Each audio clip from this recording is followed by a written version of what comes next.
സത്യത്തിൽ മുഹീദ്ദീൻ ഷെയ്ഖ് എന്ന് പറഞ്ഞാൽ ആരാണ്? മുഹീദ്ദീൻ ഷെയ്ഖിന്റെ പേരെന്താ? മുഹീദ്ദീൻ എന്നാണോ, ജീലാനി എന്നാണോ, അതിപ്പോ കേൾക്കുന്ന അബ്ദുൽ ഖാദർ അങ്ങനെയാണോ?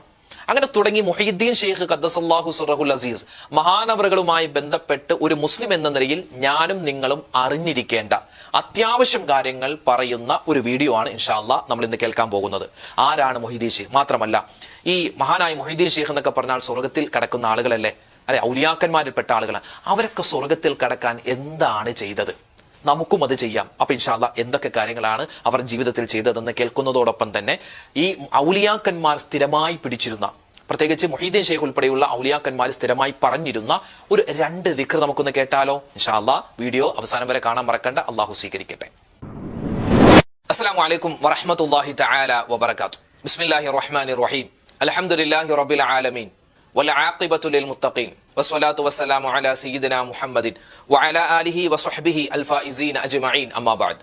ബഹുമാന സ്നേഹം നിറഞ്ഞ മുത്തുമുഅ്മിനീങ്ങളെ, അല്ലാഹു സുബ്ഹാനഹു വ തആല എനിക്കും നിങ്ങൾക്കും നമ്മുടെ എല്ലാവരുടെയും കുടുംബത്തിനും അല്ലാഹു എല്ലാവിധത്തിലുള്ള ആഫിയത്തും ആരോഗ്യവും ദീർഘായുസ്സും എല്ലാ അപകടങ്ങളെ തൊട്ടുള്ള കാവലും, മരിക്കുന്ന സമയത്ത് ഈമാൻ സലാമത്തായി കെലിമ പറഞ്ഞ് പുഞ്ചിരിച്ചുകൊണ്ട് സ്വർഗത്തിന്റെ ചിത്രം കണ്ട് മരിക്കുന്ന ഭാഗ്യവാന്മാരിൽ ഭാഗ്യവതികളിൽ റബ്ബ് നമ്മളെല്ലാവരെയും ഉൾപ്പെടുത്തി അനുഗ്രഹിക്കുമാറാവട്ടെ. ഹലാലായ മുറാദുകൾ അല്ലാഹു തആല ഹാസിലാക്കി തരട്ടെ.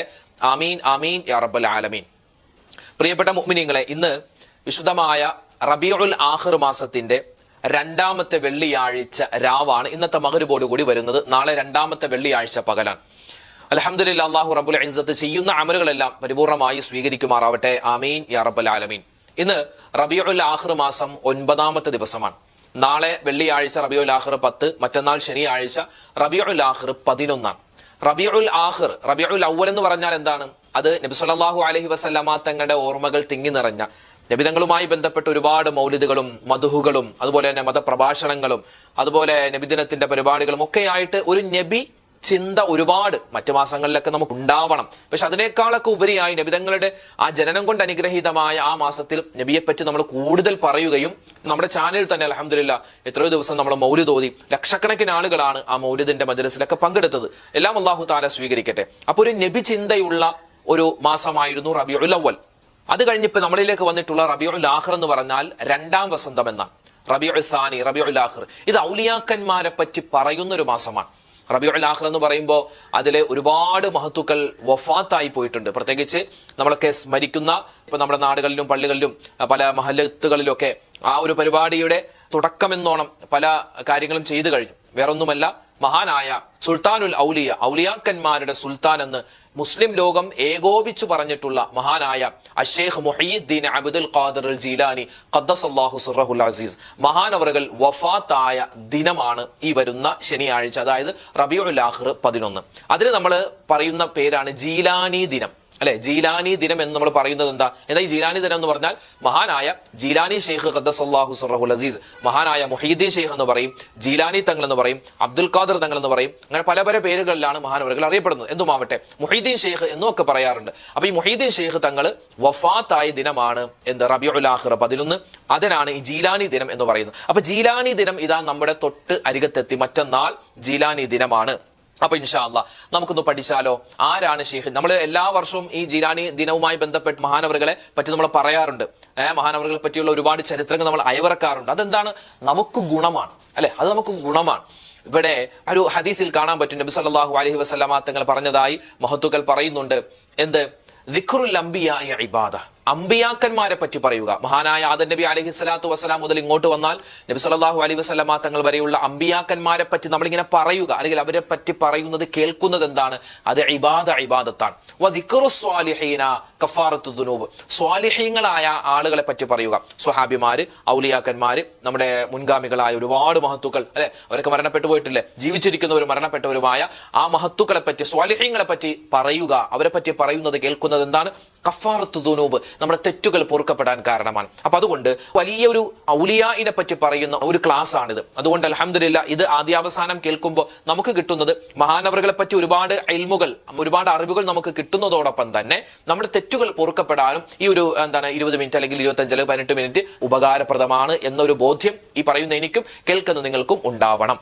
അപ്പൊ മഹാനായ മുഹീദ്ദീൻ ഷെയ്ഖ് ഖദ്ദസല്ലാഹു സിർറഹുൽ അസീസ്, നമ്മള് മഹാനവറുകളെ പറ്റി പറയുമ്പോൾ ഒരുപാട് കാര്യങ്ങളുണ്ട് നമ്മുടെ ജീവിതവുമായി നമുക്ക് ചേർത്ത് വെക്കാൻ പറ്റുന്ന.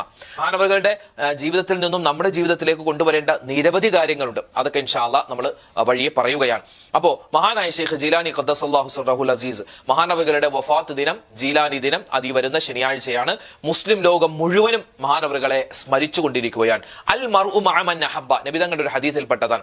നീ ആരെയാണോ ഇഷ്ടപ്പെട്ടത് അവരുടെ കൂടെ സ്വർഗ്ഗത്തിലാണ്. അപ്പൊ നമുക്ക് നബിതങ്ങളുടെ കൂടെ സ്വർഗ്ഗത്തിൽ പോകണമെങ്കിൽ നബിതങ്ങളെ ഇഷ്ടപ്പെടണം. സ്വഹാബിമാരുടെ കൂടെ സ്വർഗ്ഗത്തിൽ പോകണമെങ്കിൽ അവരെ ഇഷ്ടപ്പെടണം. ഔലിയാക്കന്മാരുടെ കൂടെ സ്വർഗ്ഗത്തിൽ കിടക്കണമെങ്കിൽ അവരെ ഇഷ്ടപ്പെടണം, അല്ലെങ്കിൽ അവരെ ഇഷ്ടപ്പെടുന്നവരെ ഇഷ്ടപ്പെടണം. മാത്രമല്ല അവരെ പറ്റി പറയണം, അവരെ പറ്റി പറയുന്നത് കേൾക്കണം. ഇപ്പോ ഈ മുഹീദ്ദീൻ ഷെയ്ഖ് ഖദ്ദസല്ലാഹു സിർറഹുൽ അസീസ് മഹാനവറുകളെ പറ്റി ഈ മാസത്തിൽ കേരളത്തിലെന്നല്ല ലോകമെമ്പാടും പല രൂപത്തിലാണ് സ്മരിക്കപ്പെടുക. പല സ്ഥലത്തും മഹാനവറുകളെ പറ്റിയുള്ള അനുസ്മരണ പ്രഭാഷണങ്ങൾ ഉണ്ടാകും. അദ്ദേഹത്തിന്റെ പേരങ്ങനെയാണ്, അദ്ദേഹം ഇങ്ങനെയാണെന്ന് പറയും. അതുപോലെ തന്നെ മഹാനവറുകളെ പറ്റി രചിക്കപ്പെട്ടിട്ടുള്ള ഒരുപാട് ഗദ്യപദ്യ രൂപങ്ങൾ പലതുമുണ്ട്. അതായത് മുഹീദ്ദീൻ മാലയുണ്ട്, അല്ലെ, മുഹീദ്ദീൻ മാലയുണ്ട്. അതുപോലെ മുഹീദ്ദീൻ മൗലിദ് ഉണ്ട്, മുഹീദ്ദീൻ റാത്തീബ് ഉണ്ട്, കുത്തുബിയത്തുണ്ട്. ഇതൊക്കെ മഹാനായ ഷെയ്ഖ് ജീലാനി തങ്ങളെ പറ്റി അനുസ്മരിച്ചുകൊണ്ട് മഹാനവറുകളെ പറ്റി എഴുതപ്പെട്ട ഒരുപാട് മൗലിദുകളും കുത്തുബിയത്തുകളും ഗദ്യപദ്യ രൂപങ്ങളൊക്കെ ഉണ്ട്. അപ്പൊ അതൊക്കെ പല പള്ളികളിലും പല നാടുകളിലും വ്യത്യസ്തമാണ്. അതൊക്കെ പാരായണം ചെയ്യലാണ് ഈ ഒരു മാസത്തിന്റെ പ്രത്യേകത. അൽഹംദുലില്ലാഹ്. മാത്രമല്ല ഈ മുഹീദ്ദീൻ ഷെയ്ഖ് ഉൾപ്പെടെ നിരവധി ആളുകൾ കേരളത്തിലും കേരളത്തിന്റെ പുറത്തൊക്കെയുള്ള ഒരുപാട് സയ്യിദന്മാർ, നമ്മളത് കഴിഞ്ഞ വീഡിയോയിൽ നമ്മൾ ആരൊക്കെ മരണപ്പെട്ടു പോയി എന്ന് വിശദമായി പറഞ്ഞതാണ്. ഇത് അങ്ങോട്ട് കിടക്കുന്നില്ല. ഒരുപാട് പേര് വഫാത്തായിട്ടുണ്ട്. അള്ളാഹു എല്ലാവരോടൊപ്പം നമുക്കും സ്വർഗ്ഗത്തിൽ കടക്കാനുള്ള മഹാസൗഭാഗ്യം തന്ന് അനുഗ്രഹിക്കുമാറാവട്ടെ. ആമീൻ യാ റബ്ബൽ ആലമീൻ. ഇനി മഹാനായ ഷെയ്ഖ് ജീലാനി തങ്ങൾ ആരാണ്? നമുക്കൊന്ന് ചെറിയൊരു ബയോഡാറ്റ പരിശോധിച്ചാലോ. ഒന്ന്, മഹാനായ ഷെയ്ഖ് ജീലാനി ഖദ്ദസല്ലാഹു സിർറഹുൽ അസീസ്, മഹാനവറുകളുടെ പേരെന്താണ്? ഒറിജിനൽ പേര്, ഒറിജിനൽ എന്ന് പറഞ്ഞാൽ മഹാനവറുകളുടെ പേര് അബ്ദുൽ ഖാദിർ എന്നാണ്. അബ്ദുൽ ഖാദിർ.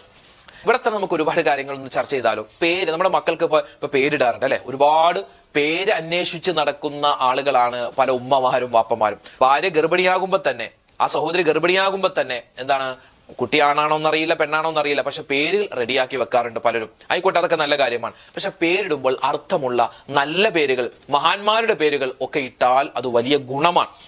നമുക്ക് നമ്മുടെ മക്കൾക്കൊക്കെ ഇടാൻ പറ്റിയ ഒരു പേരാണ് അബ്ദുൽ ഖാദർ എന്ന്. പക്ഷെ ഇത് പറയുമ്പോൾ തന്നെ പലരും മുഖം ചുളിക്കുകയാണ്. അബ്ദുൽ ഖാദർ എന്ന് എന്റെ മോനിക്ക് പേരിടാനോ, അല്ലെങ്കിൽ അബ്ദുൽ ഖാദർ എന്ന് എന്റെ പേരക്കുട്ടിക്ക് പേരിടാനോ, അത് വേറെ പണി നോക്ക് എന്ന് പറയും, അല്ലെ? ഇന്നിപ്പോ അസ്ലിൻ, ഐസിൻ, അങ്ങനെ ഇസിൻ എന്നൊക്കെ പറഞ്ഞ കുറെ സിൻ കേൾക്കുന്ന പേരുകളാണ്, അല്ലെ? അർത്ഥം ചോദിച്ച അള്ളാഹു ആലം. ഏതെങ്കിലും ഒരു പേരിന്റെ അർത്ഥം ചോദിച്ച് ഉസ്താദിന് അറിയില്ലെങ്കിൽ ഈ ഉസ്താദിന് ഒന്നും അറിയില്ല എന്ന് പറയുന്ന സമൂഹമാണ് ഇന്നത്തെ പല ആളുകളും. പറഞ്ഞു വന്നത്, ഇന്ന് പേരിടുന്നത് പേർഷ്യൻ പേരുകളാണ്, അല്ലെങ്കിൽ എന്താ വേറെ ഏതെങ്കിലും രാജ്യത്തെ ഏതെങ്കിലും ഒരു സിനിമാ നടന്റെ പേരുകളാണ് ഇന്നിടുന്നത്. ഇപ്പോ ഈ പേരിന്റെ പറ്റി പറയുമ്പോൾ 1970-80 കാലങ്ങളിലൊക്കെ, അതിന് മുമ്പേ ഉള്ള നമ്മുടെ കേരളത്തെ സംബന്ധിച്ചിടത്തോളം പണ്ട് മുതലേ ഇട്ടുവരുന്ന ചില പേരുകളുണ്ട്. അത് കേരളത്തിൽ മാത്രമുള്ള ചില പേരുകളാണ്.